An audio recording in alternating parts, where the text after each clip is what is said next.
Hello, everybody. Good evening. So, welcome to our bedtime devotional for girls.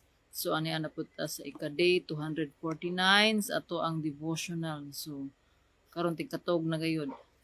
Um, before before ta mga tulog sa mga wala pa nangatulog diha, atong paminawon sa makadiyot og atong tun-an ang iyang pulong karong higayon na. So atong topic karon is think good thoughts. So ang word nga naa dinhi asa nasa James chapter 4 verse 8. James chapter 4 verse 8. Ingon dinhi, come near to God and God will come near to you. You sinners, clean sin out of your lives. You who are trying to follow God and the world at the same time. Make your thinking pure. So let us pray. Father God in heaven, Lord, ang salamat, Lord God, sa karong adlaw, Lord, sa kadaugan, Lord God, sa among adlaw, sa buluhaton, Lord God, um, nga amo ang na-experience karong adlaw, Lord. Ang salamat, Lord, sa provision, sa protection, Lord. Salamat sa imong gugma, Lord God, nga walay katapusan. Lord, aniya na po kami, Lord God, ni ini nga buluhaton para sa amo ang pagtubo ug pag-ila nga ikaw among Ginoo, Lord God, sa among kinabuhi. Lord, ubanay kami, Lord God, gikan sa pagsugod sa pagtapos, puna kami sa imong balaang espiritu, Lord God, puna kami sa kaalam ug kahibalo nga kami makasabot unsa imong mensahe nga miipadayag dinhi kanamo karong higayon na. Lord, among ako isalig diha kanimo, Lord God. Kini nga mensahe, Lord God, ikaw mag-aabli, Lord God, sa mga makapaminaw, Lord God, mag-aabli sa ilahang mga kasing-kasing ug gunahuna nga madinawaton sa imong pulong. Lord, mamuhat ka, Lord God, sa matag usa, Lord God, nga makapaminaw ini nga mensahe na ikaw ang Ginoo, Lord God, nga mahatag og paglaom, gugma og grasya, Lord God, ug kalinaw ug kaayuhan ug katagbawan sa kinabuhi. Lord, imong tanan dungog himaya, mga pagdayeg kanimo lamang sa ngalan ni Jesus. Amen. So think good thoughts. So sa atong gibasa karon, James chapter 4 verse 8, kung sa Bisaya pa ingon din niya, duol kamo sa Dios og moduol siya kaninyo. Pag hinulsol kamo mga makasasala, hindui ang inyong kasing-kasing mga tigpakaron ingon.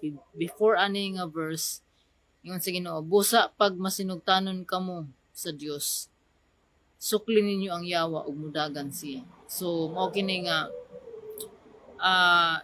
if you want to resist the devil, so we have to submit to God.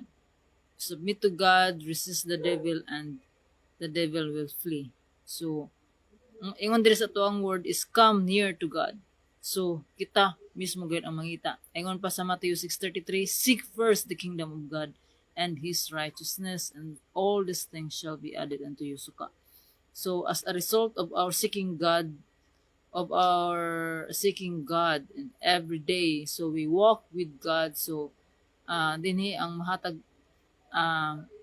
ang mo resulta is we think good thoughts. So do you try to think good thoughts about your friends, your family, and yourself? Of course. So the Bible says that you should. Do you lift your hopes and your prayers to God many times each day? The Bible says that you should. Do you say no to people who want you to do bad things or think bad thoughts? The Bible says that you should. The Bible teaches you to guard your thoughts against things that are hurtful or wrong. So remember this: when you turn away from bad thoughts and turn instead toward God and His Son Jesus, you will be protected and you will be blessed. So, ingon sa pulong sa Ginoo nga submit to God, resist the devil, and he will flee from you. So, mao kini nga usa sa kung makita gani sa devil nga tinuod ta nga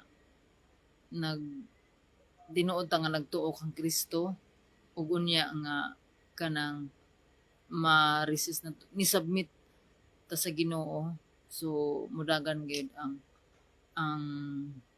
ang kaaway nga mao ang devil. So mao kini nga if you think good thoughts. So kaning hunahuna nato. So kada adlaw kanunay kinahanglan ato ning gina-renew because dinhi ang battle between good or evil. So between life and death. So sa atong hunahuna kani nga verse kung ato ni ang basahon sa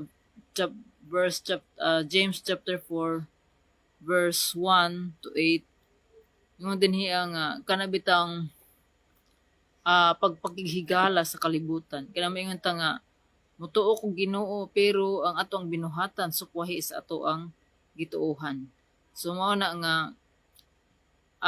wala pa kanato ang kamatuoran. So if we truly understand the love of God, the saving grace that we receive from God, if we truly understand nga si Jesus mao gyud ang atong Ginoo ug manluluwas. Dili kuan gyud ta kibali i-separate ta diri sa kalibutan. So mao kana ang ingon pa diri sa iyang pulong nga kadtong buot makighigala sa kalibutan nakig-away sa Dios. So those who want to be friend with the world is an enemy with God. So before ta sa kitang tao, before ta nga nakaila sa Ginoo, so masikat tong karaang panahon kanang kitang tao is a rebellious and enemy of God. So enemy gyud ta sa Ginoo. Tungod kay wala man gyud ta nagsunod sa Ginoo. Gusto man nato nga magbuot rag ato, dili ta mosunod sa kagustuhan sa Ginoo. Magay na ang Ginoo sa Old Testament ningon ng Ginoo nga iya jang gipangita ag paagi nga ang tao gayud maluwas. So gitagaan niya yung kuan tapos pag pahinumduman ang tao mabalik sa Ginoo tapos mabalik na pud sa karaan nga kuan nga magbuot ug kuan maghimo og Ginoo sa ilang kinabuhi. So ang gusto sa Ginoo nga if we truly understand our purpose sa atong kalibutan, so diha gyud ta magkuan sa atong purpose. So our purpose is to love God with all our heart and to love other people as we love ourselves. So diri magikan tanan nato anong naamo ta diri sa kalibutan tungod sa gugma sa Ginoo. Ug nganong we survive, we live here on earth because of love. So that's the point. Ang Bible, it's all about love of God. It's all about love. So nisi ganig ang kaning fruit of the Holy Spirit wala man naingon nga fruits of the Holy Spirit, naingon diri ang fruit of the Holy Spirit is love. So may nga what is love? Love is kind, love is not jealous, love is patient, so love is good. So tanan ng mga kinaiya sa balang espiritu mao kini ang point pinaka point yun na is love. So wala nga if we truly love the word if we truly love God, so ato jung hunahunahon ang mga maayo kay mao man kana ang gusto sa Ginoo. Ingon pa sa iyang pula nga be joyful. So magpalipayon kita, magpasalamat ta kanunay ug mag-inampuay ta kanunay tungod kay mao kana ang kabubut-on sa Ginoo. So mao kana nga ang tao nga tinuod nga nagtuo sa Ginoo is mausab gayud. Kung kinsa katong nahiusa diha kang Kristo, mahimo siyang bag-ong tao. The old has gone, the new has come. Meaning, naa siya sa process of being born again. Katong mga kinaiya niya sa una nga dili maayo, mawala na kini o mapulihan na kini sa kinaiya nga makapahimuot diha sa Ginoo. So, mao kini nga we should think good thoughts. Anong should think? Because mao na siya ang kabubuton sa Ginoo nga mahimo tang magmalipayon. Syempre kung good thoughts ang ato ang kuan, ang ato ang gihuna-huna, meaning nakapahimuot sa Ginoo. So ang nalipay ang Ginoo. So ingon ang Ginoo nga whatever you do akong gikuan kagabi nga do everything for the glory of God. Including na ang ato ang hunahuna. Kaya ingon pa sa Romans chapter 12 nga ayaw ka mo pahiuyon niini nga panahon. So ayaw ka mo pahiuyon niini nga panahon. Ipabag-o hinuon sa Ginoo ang inyong kaugalingon. So how we can change ourselves pinaagi sa pagbag-o sa ato ang panghunahuna aron masayran nato ang kabubuton sa Ginoo. Unsay maayo hingpit ug makapahimuot kaniya. So naaman ta diri ang kalibutan nga imperfect. So dili po napasabot nga dili po ta mo follow sa balaod nga naa diri sa yuta. God honors the law, the authority of this world. So ang Ginoo nagbutang anang mga tawo nga naa sa gobyerno. So gitagaan na sa Ginoo og mga gaasa og mga talents or how to govern kaning the world, ang government. So God honors the authority diri sa kalibutan. So kung kita pod nga tinuod nga nagtuo sa Ginoo, so ato pong i-honor pod ang authority. So mao na nga ato ang authority nga naa diri sa kalibutan mao kana ang mga namuno diri sa kalibutan. Instead nga ato silang batikuson sa ilahang mga sayop nga nabuhat, ato silang iampo because they need prayers. They need prayers nga makagovern sila sa insakto nga pamaagi. So kitang tao pare makasala gyud ta. So while we are here on earth makasala gyud ta. So mao na nga we must pray for more leaders sa ato ang government nga naay kahadlok diha sa Ginoo. So mga thinking good thoughts. So atong kanunay nga kuan nga sa Ginoo wala gayoy imposible. So wala gayoy imposible sa Ginoo. So kaning think good thoughts is usa po ni sa mga pamaagi nga atong masuklan nato ang kaaway. Kay usahay kana bitawng na-overcome na nato ang mga bad thoughts, kana bitawng stress, depression, anxiety, mga worries. Sa man mga worries, mga kuan na siya, mga dili na siya maayo nga mahuna-huna.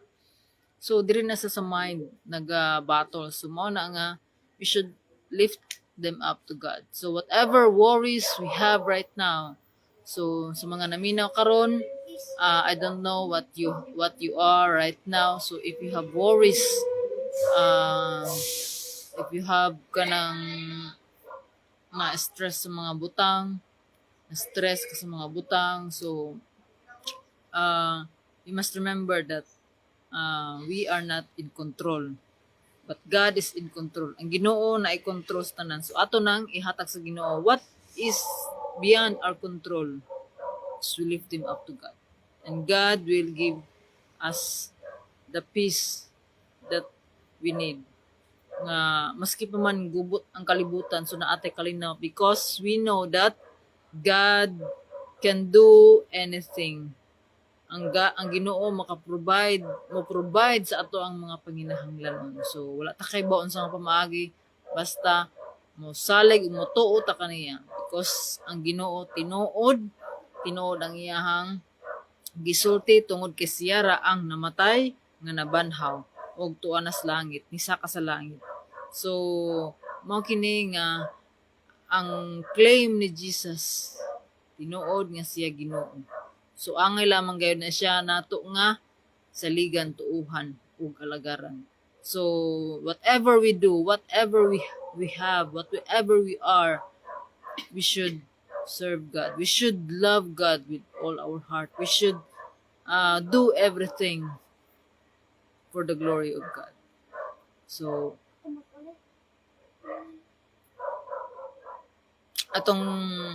atong iampo kanunay nga masuklan nato ang kaaway by submitting ourselves to God. So dili nato dili ta maka-overcome sa mga bad thoughts ato ang kinabuhi kung ato lang kaugalingon ang atong gisiligan, we need the power of God. And mao kana nga kinahanglan nga padayon kita nga magatuon sa iyang pulong. So maga-study, magabasa, maga-study ug maga-obey. So whatever man nga gihatag sa Ginoo nga kuan man mga sitwasyon sa atuang kinabuhi, dili gud nato dili gud ta nga kanabitaw nga ato alang kaugalingon ato ang siligan kun dili mangayo gid tagtabang diha sa Ginoo. So to God be all the glory. So let us pray. Father God in heaven, Lord, dalaygon ka. Salamat, Lord God, sa imuhang pulong. Salamat, Lord, sa pag-remind ka namo, Lord God, sa imong dakong gugma ka namo. Lord, we thank you, Lord God, nga ikaw matinabangon ka namo, Lord, tabangi kami, nga tanan namong gihuna-huna, mga maayo, o makapahimuot diha sa imong ngalan. Tabangi kami, Lord God, to release those bad thoughts nga dili angayan dili kanamo, Lord God, tungod kami nga nagatuo diha kanimo, nagasalig kami, Lord God, nga ikaw maghatag kanamo og kaayuhan, ikaw maghatag kanamo og maayong panghunahuna. Lord, ikaw lamang among giisaligan sa kanunay. Maghari ka, Lord God, sa among kinabuhi. Ablihi among mga kasing-kasing hunahuna, Lord, nga mas mulalumpang amo ang relasyon diha kanimo sa pagbasa, pagtuon ug pagtuman sa imuhang mga kasuguan. Tungod kay kami nabuhi diri nga kalibutan para sa imuhang kahimayaan. Unsa man ang imong gihatag kanamo, Lord, nga mga gifts and talents, we use them for your glory. Dili para sa among kaugalingon nga glory, Lord, para lamang kanimo. Ning tanan, Lord God, ang among naangkon tungod kini sa imong grasya ug gugma nga imong gihatag kanamo matag adlaw. Salamat, Lord God, sa imong pag-uban kanamo. Ikaw ang Ginoo, Lord God, nga magapamuhat, Lord God, sa mga katawhan nga naa sa among palibot nga naminaw sa imong mensahe. Lord, ikaw ang Ginoo, Lord God, nga magabisita, magahikap sa ilahang mga kasing-kasing. Salamat, Lord God. Tabangi kami, Lord God, nga among hunahuna, may hunahuna sama ni Kristo. Tungod kay kami imo mga anak. Lord, ang tanang dungog himayag mga pagdayeg kanimo lamang sa ngalan ni Jesus. Amen. So, mayong gabi, have a happy weekend. So, good night, God bless, and see you tomorrow. Bye.